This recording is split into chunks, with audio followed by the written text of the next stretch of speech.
All classes and on-site school activities at the Batangas City Integrated High School are suspended today following a reported threat of violence in the school.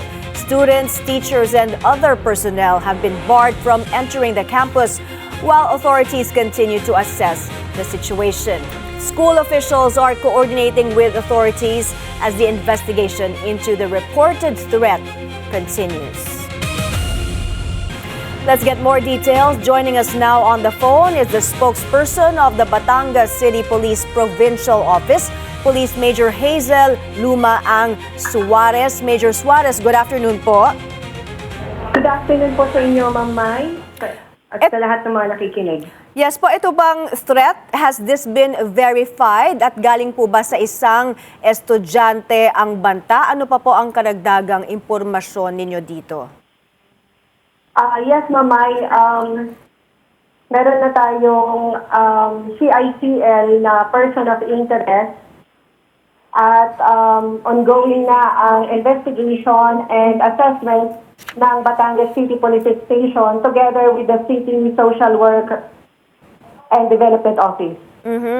Ito bang CICL na ito, Children in Conflict with the Law, anong grade level daw po? At ano daw po ang rason or the motive behind this threat? Yung kanyang grade ay suspected grade 9 and 10 ito.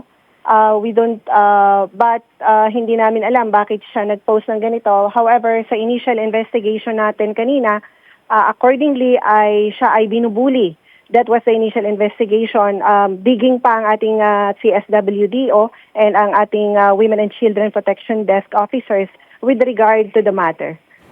So itong threat po ba na ito, na-monitor nyo sa social media? Nagpo-post ba itong CICL na ito at ano ba ang content na pinopost niya?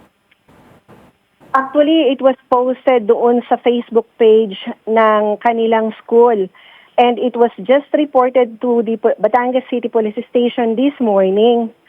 Ang laman nito ay may karahasan because of accordingly siya ay binubuli ng kanyang mga kaklase and other students.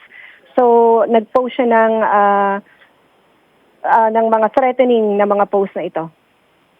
Can you describe to us po ano po ang klaseng threat? What kind of violence na ang binabanta nitong CICL?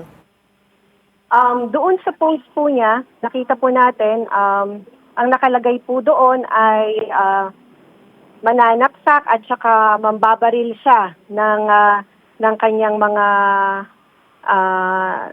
ng grade 7, 8, 9, 10 dahil binubuli siya.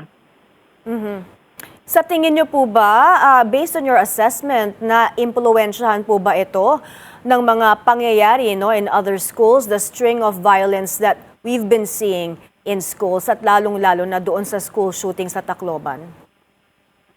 That we cannot confirm pa as of this moment kasi ongoing pa yung assessment na ginagawa ng ating CSWDO and also yung ating Women and Children Protection Desk officers po.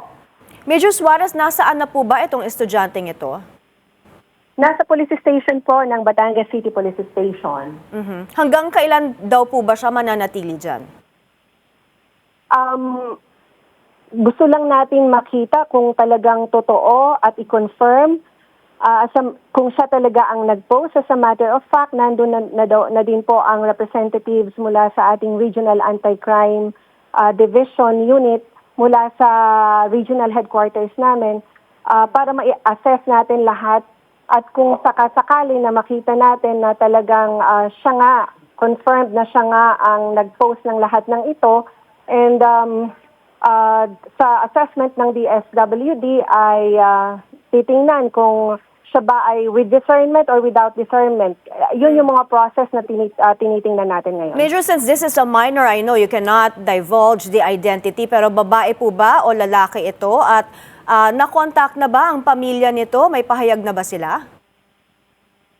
Yes po. Yung CICL na na-invite sa opisina ngayon ay lalaki. Noon po namang na-invite natin siya ay kasama ang kanyang mga magulang. Finally, isang tanong na lang, Major Suarez. As far as you know, of course, we know na napaigting ang seguridad doon sa eskwelahan and around the school. Pero may abiso na ba kung hanggang kailan ang suspension of classes or mag-online class muna sila? As of now po, ang suspension ng Batangas Integrated High School dito sa Batangas City, nakita po natin yung post ng principal ay hanggang ngayon. But hopefully, classes will resume tomorrow as normal. All right, thank you so much for your time, Major Hazel Suarez. Thank you very much, ma'am. That was Police Major Hazel Suarez, spokesperson of the Batangas City Police Provincial Office.